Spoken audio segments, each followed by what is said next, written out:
tout le monde, on se retrouve aujourd'hui pour un update lecture où vous parler de certaines de mes dernières lectures, donc les hors challenge cocooning automnal, ce qui fait 4 petits bouquins, ce qui est déjà pas mal. On commence donc avec un thriller polar. Nous sommes donc avec Nuit de Bernard Minier aux éditions Pocket, donc ce tome-ci c'est le tome 4 de la série du commandant Servaz. Je sais pas si vous vous souvenez, le tome précédent, donc le tome 3, j'avais eu un coup de cœur, c'était donc N'éteins pas la lumière. Il était épatant. Je l'avais trouvé un peu hors, comment dire, hors du schéma classique des 2 premiers tomes, vous voyez.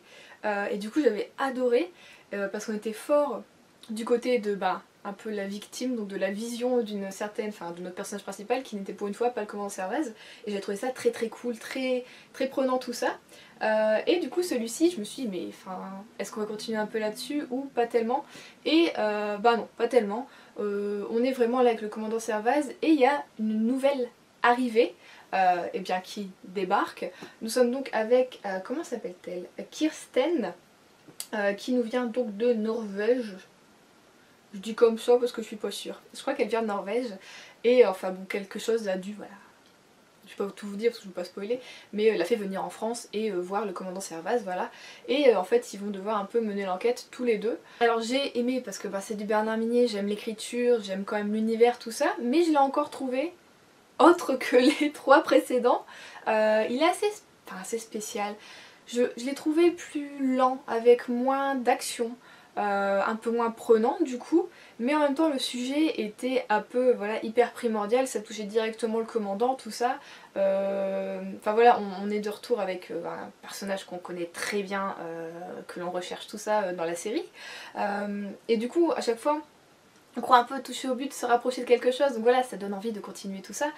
Mais franchement de toute la série, c'est pour moi pas mon préféré, pas le meilleur, hein, vous en doutez, puisque voilà, N'éteins pas la lumière a été un gros coup de cœur forcément. Mais ça reste quand même dans la lignée, donc c'est toujours intéressant, il se passe des choses, on en apprend un peu plus sur le passé, enfin voilà, certaines choses. Donc il est très bien. J'ai déjà du coup la suite qui est donc Sœur dans ma palle. Je pense...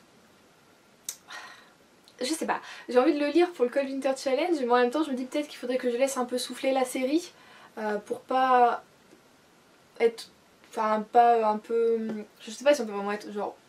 faire une overdose de Bernard Minier, mais je voudrais pas me dire on repart un peu sur le même schéma ou un truc comme ça et du coup ça va pas aller, je sais pas trop quoi, même s'il a l'air encore hyper intéressant, hein, voilà. Donc je sais pas pour le moment quand est-ce que je lirai la suite, mais bon, globalement j'ai bien aimé. J'ai quand même passé un beau moment, j'ai eu envie de connaître la fin, ce qui allait se passer, tout ça, donc non c'est quand même un beau polar, un bon thriller, et la série continue quand même très bien. C'est juste que voilà, comme le tome d'avant avait été un coup de cœur, forcément c'est un peu dur de poursuivre et qu'on n'ait pas un peu la même lignée, le même truc. Forcément je suis un peu un peu moins bien, mais voilà, c'est quand même la série globale est quand même topissime quoi. Je peux que vous recommander Bernard Minier, et vous le savez, je vous en parle très souvent, j'aime beaucoup, voilà, que ce soit ses séries ou ses one shot comme Une putain d'histoire, qui était vraiment pas mal, vraiment, et qui d'ailleurs, si vous n'avez pas lu Bernard Minier, si vous voulez lire un one shot, vous pouvez lire maintenant, parce que là avec le temps qu'on a, c'est pile poil dedans. Alors c'est de la pluie, des orages. Là on est dedans, c'est vraiment ambiance, je trouve qu'il est parfait d'ailleurs pour l'automne, voilà. Donc voilà, on verra avec Sœur ce qui va se passer. Du coup après ça j'ai voulu plutôt quelque chose de doux, et du coup je suis allée vers une romance, et j'ai choisi du Sarah Morgan parce que je savais ce que je voulais et que je savais qu'avec Sarah Morgan je vais y trouver ce que je veux, vous voyez, ce que je recherche. Du coup j'ai lu le tome 1 de From New York with Love, donc la série, le tome 1 qui est donc Rendez-vous dans l'Upper East Side, et je ne l'ai pas en ma possession puisque je l'ai lu en e-book, donc je vais essayer de le trouver comme le reste en fait des séries de Sarah Morgan en occasion, en poche, j'aimerais bien. Au pire en neuf, hein, c'est pas ça qui coûte le plus cher non plus. Donc cette fois-ci nous sommes avec Molly qui est donc une rédactrice du Courrier du Cœur, mais en fait avec son propre blog, puisqu'elle est psychologue et donc elle est spécialisée en relations de couple, relations amoureuses. Et nous sommes avec Daniel qui lui est un avocat spécialisé dans le divorce. Donc un peu opposés tous les deux. Et eh bien ils vont se rencontrer dans le Upper East Side grâce à un petit manège créé par Daniel pour rencontrer la fille sur laquelle il a flashé durant ses joggings quotidiens. Voilà. Écoutez, bah, j'ai passé un bon moment. Après je me suis pas forcément hyper attachée au personnage parce que Molly était très... Molly a un... comme à chaque fois en fait un peu avec les Sarah Morgan, Molly a un secret. Voilà, ou alors, enfin voilà, les personnages sont un passé difficile, enfin voilà, quelque chose comme ça, enfin difficile, ou alors c'est passé quelque chose qui les a quand même un peu chamboulés. Et donc, Molly a été chamboulée par quelque chose qui s'est passé dans son pays d'origine, qui est donc l'Angleterre, et elle a tout quitté, et bien pour venir s'installer aux États-Unis, à New York, et voilà, pour essayer de fuir quelque chose, forcément. En fait, le fait qu'elle nous le cache à chaque fois et que ça la mine beaucoup, j'ai eu un peu du mal à la suivre, hein. Elle était genre très enjouée, ah c'est très bien nanana, et d'un coup c'est la fin, tout est foutu. Donc ouais, j'ai eu un peu de mal à la suivre et du coup j'ai eu un peu de mal à accrocher à son caractère et ben bien l'aimer.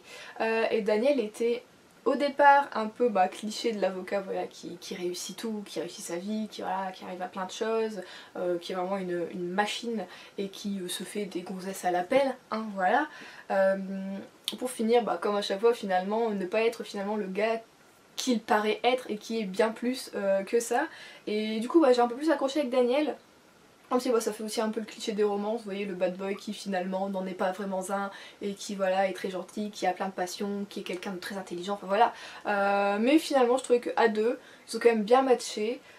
C'était mignon, c'était sympa, en plus il y a des toutous dedans, donc on aime les toutous. Et ce que j'ai aimé c'est que du coup oui, dedans on a des personnages, j'ai trouvé ça très très cool, et bien de la série précédente qui est... Quel est le nom de cette série? Moi et les noms de série, ça va jamais. Qui est Coup de foudre à Manhattan. Donc voilà, si vous voulez lire dans l'ordre, il faut lire d'abord Coup de foudre à Manhattan, puis ensuite From New York with Love. Putain, celui-ci on voit que c'est de l'eau quand même, il est dégueulasse. Hop là, joue. Et du coup ouais, j'ai trouvé tous ces clins d'œil très très cool. Et apparemment dans la suite, si j'ai bien compris, on va suivre les jumelles je crois, puisque Daniel a des sœurs jumelles qui sont un peu plus jeunes que lui, et donc je crois que c'est elles qu'on va suivre parce qu'elles aussi elles ont un petit passif. Donc voilà, par contre je pense que je vais être fort attirée par les jumelles, par ce qui se passe dans leur vie, parce qu'on a eu quand même quelques petits points d'interrogation, des choses comme ça, donc on a envie de savoir, on a envie de venir gratter. Donc voilà. C'était une bonne romance, ça cassait pas des briques non plus, mais enfin voilà, c'était du Sarah Morgan, donc j'ai trouvé ce que je voulais au moment où j'en avais besoin, tout simplement. Voilà. Après ça, j'ai lu un manga, donc le tome 4 de Balakamon, aux éditions Kiun Shonen. Que voulez-vous, c'est toujours un plaisir, je peux pas nier que j'aime cette série énormément, que voilà, pareil, je sais ce que je vais y trouver, quand j'en ai besoin, j'y vais, je pioche et ça me fait du bien, ça met du baume au cœur. J'ai eu du mal un peu à rentrer dedans parce que je l'ai commencé, je travaillais encore, mais j'étais très très fatiguée en rentrant du travail, et même quand j'étais que du matin et que l'après-midi j'avais tout un après-midi de libre, j'avais du mal à me plonger dedans quand même. Donc c'est pour dire à quel point mon cerveau était en mode pause. Et finalement quand je l'ai commencé, je m'étais dit allez, un chapitre par soir. J'ai réussi à faire ça que 2 nuits.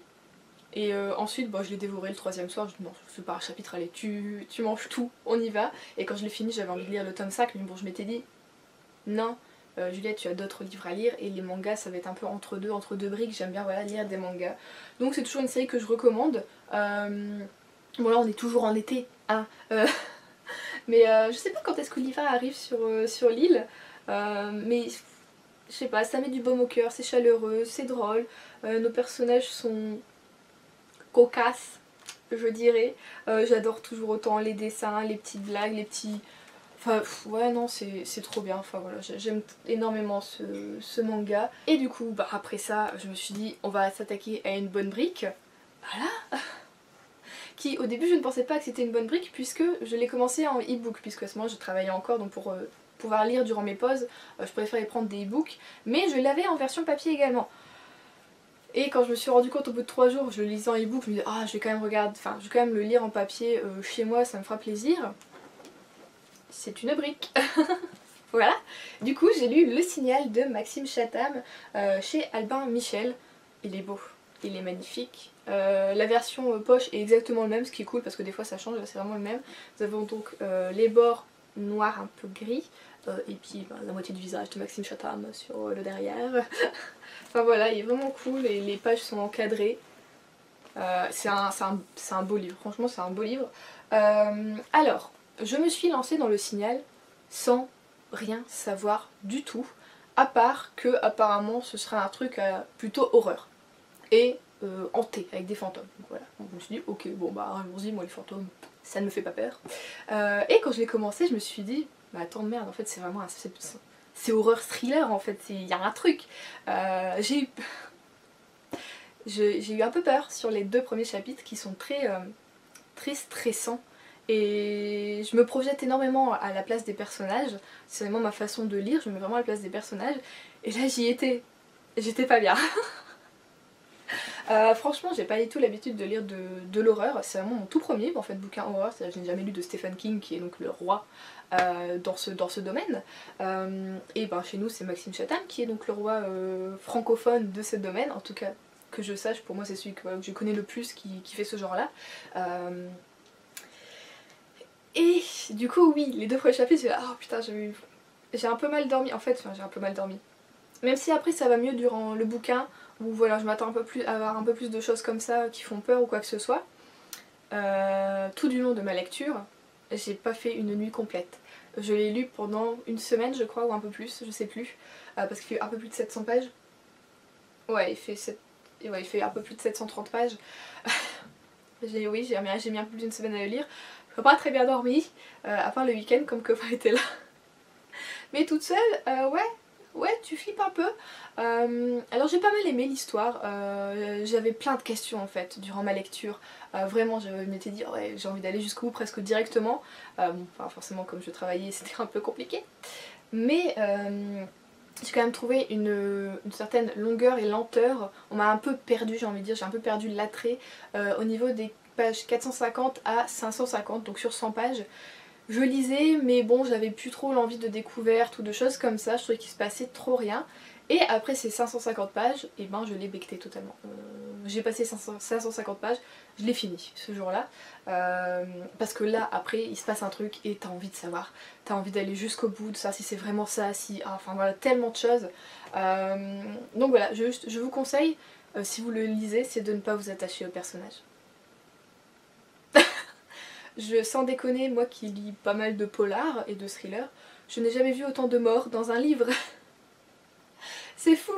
Et il y a des passages qui sont tellement tristes et traumatisants quand même. Je pense aux chiens naturellement comme ça, forcément, et j'en ai parlé, j'ai une de mes anciennes collègues qui le lisait la semaine dernière. Quand on s'est vu, on en a un peu parlé, et elle m'a parlé aussi de ce passage avec le chien. Elle me fait mais c'est pas vrai tout ça, enfin c'était tellement triste, c'était tellement... Mais je fais mais ouais, mais moi je l'ai lu 3 fois parce que je m'en rendais pas compte de ce qui se passait concrètement. Et elle fait moi aussi j'ai dû le lire plusieurs fois, j'étais pas bien, et enfin voilà. Donc c'est un livre qui vous met un peu pas bien, mais en même temps qui donne envie d'aller, il se passe quand même des choses, on a envie de gratter et on se dit mais concrètement c'est peut-être même possible. Enfin voilà, au début, enfin c'est possible, en même temps je me dis c'est un peu tiré par les cheveux aussi. Mais voilà, j'ai passé un bon moment, c'était une bonne découverte et ça me donne encore envie de continuer à lire du Maxime Chatham. Et je pense, oui, du coup je vous en ai parlé de toute façon. J'avais envie de lire Autre Monde du coup de l'auteur, j'ai les 3 premiers tomes. Ce serait pas mal que je me les mette du coup dans le Cold Winter Challenge de cette année, au moins le tome 1. Ce serait bien, voilà, de découvrir sa plume sur le côté un peu plus fantastique. Ce serait plutôt cool. Donc voilà, j'ai bien aimé, j'ai passé un bon moment. Et peut-être que... Parce que du coup j'ai un autre de mes anciens collègues qui lui me conseille du coup de lire du Stephen King. Mais bon, je sais pas par quoi commencer, il m'en a donné quelques titres qui sont apparemment pour lui vraiment pas mal, très très bien. Et apparemment lui préfère les moins connus. Voilà, donc je me suis dit, oh, c'est vrai que peut-être, pourquoi pas, une histoire que tu connais pas du tout, ce serait plutôt pas mal. Donc voilà, peut-être que Maxime Chatham va me faire lancer dans du Stephen King, on ne sait pas. Mais voilà, très bon moment, vraiment pas mal.